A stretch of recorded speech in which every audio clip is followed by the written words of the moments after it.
Okay, today we are going to introduce just kind of a new type of probability called the addition property of probability.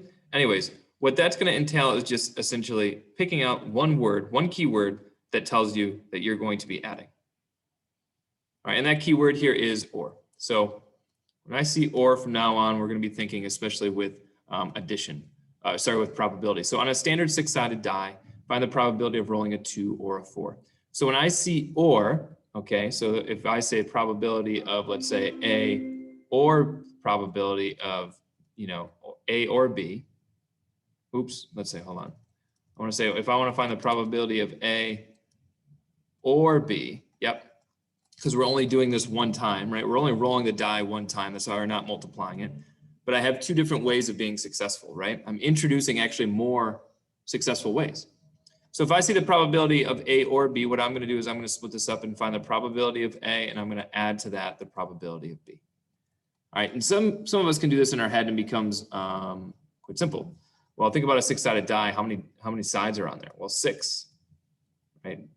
What's the probability of rolling a 2? Well, there's only one side with a 2 on it, and there's only one side with a 4 on it. So if I add those two probabilities together, we get 2 6. All right, which I could, of course, reduce, blah, blah, blah. Let's just think about it that way. So find those two probabilities separately and then just add them up. So the probability of a 2 is 1/6, the probability of 4 is 1/6. So of getting a 2 or a 4, and you think about it, those are two sides out of the 6 sides. So let's just add them up. Bang, done. Or means add. Add your probabilities, add your numerators, keep your denominator the same. And notice again, how I'm only rolling the die one time. I'm not rolling it twice. That's why I'm not multiplying. I'm talking about one single die roll, but two different ways of basically winning this time. Okay, so or means add. Now, let's get into something a little bit trickier. Shouldn't have shown you that, but this is what I wanted to show you. Now let's talk about this. Let's say I make up a deck of cards. I've actually drawn them on the previous page. There are 12 in a deck, in my deck. 4 of those are red. I'm not telling you the whole thing, but I'm telling you just a little bit. 4 of them are red. 6 have circles, and 2 of those cards, actually of those 12, are both red and circle. Right, you can think about that. Some of the cards in the deck are red, maybe some other colors. 6 have circles, 2 are. What's the probability of picking a card that is either red or has a circle? Now, what we might be inclined to do here is just take that same thing and add again. You would be right to do so, but we have to be a little bit more careful. So what would we be adding together? The probability of red and the probability of a circle. So you might be thinking, okay, so red or circle, all we're going to have to do here is add those two things. Okay, and it tells us here that we have 4 red out of how many? 12. We have how many circles? 6 that are circles out of those 12. So if we add those up, we get 10 12s. Now I go on to tell you how many of them are both, right? What do I do with that? Do I add that in there? What do I do?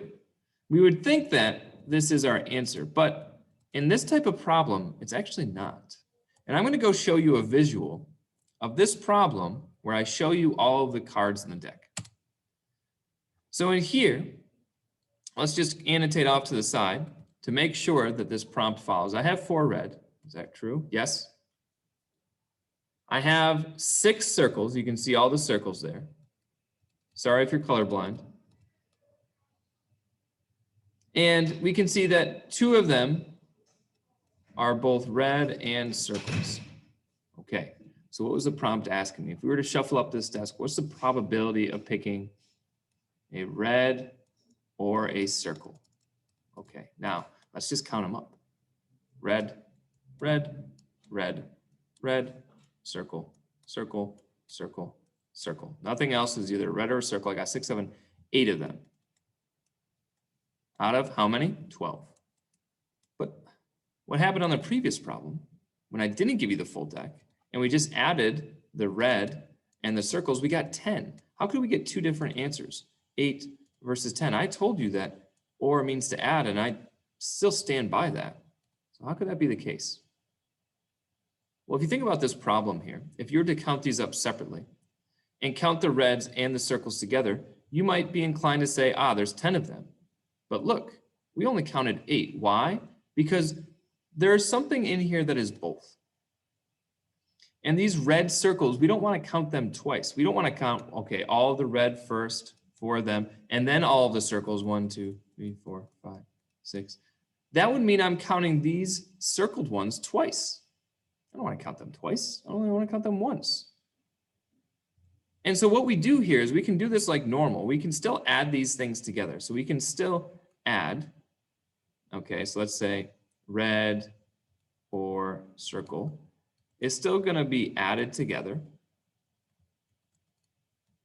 But all we're going to do at the end is we're going to subtract anything that is both so that we make sure that we're not double counting anything.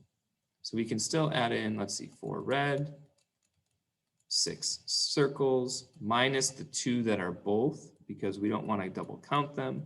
And then what we would get left with is that 8/12. So this formula right here is going to be kind of the one that we should be sticking to.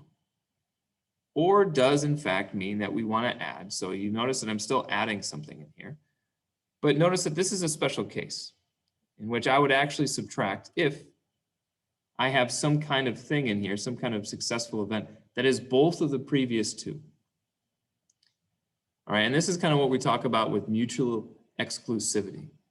So if I were to draw you a diagram here of what mutually exclusive means.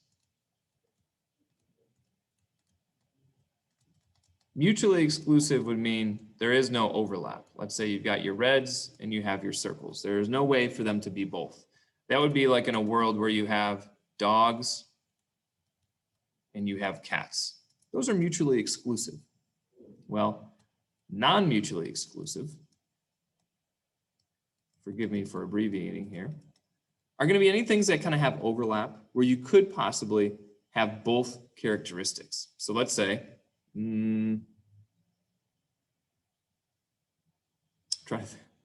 let's use the animal expression again. Let's say I have dogs, and then I have things with the name. Miss Elkins, what's a great dog name? My dog's name is Rory. Rory. Okay. So those would be non-mutually exclusive because it's possible that and you said, hey, what's the probability of just finding a thing in this world that's either a dog or has the name Rory? And we would see that there's actually some things in this world that have both of those things. We don't want to count those separately because then we would be double counting Miss Elkins's dog. And as important as Miss Elkins's dog is, it does not get 2 votes in that category. And so this would be that both, and that's what we want to subtract. So if I say, what's the probability finding a dog or some Rory, we are once again going to find the probability of our dogs. There's nobody in here, Miss Elkins, but this is a video for Michael.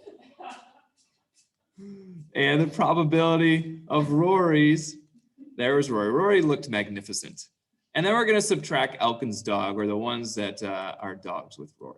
Okay, so mutually exclusive, we can just add probability of dog plus probability of cat. Okay, but non-mutually exclusive, we would want to subtract anything that has overlap. All right, so that's the difference. When I see the word or, that means I'm going to add, but now I've got a filter in my brain. That last step, do I need to subtract or not? Is it possible for there to be overlap? Is it possible that these things are non-mutually exclusive and that I should subtract anything that is both? All right, I hope that helps you. And go do. Good luck.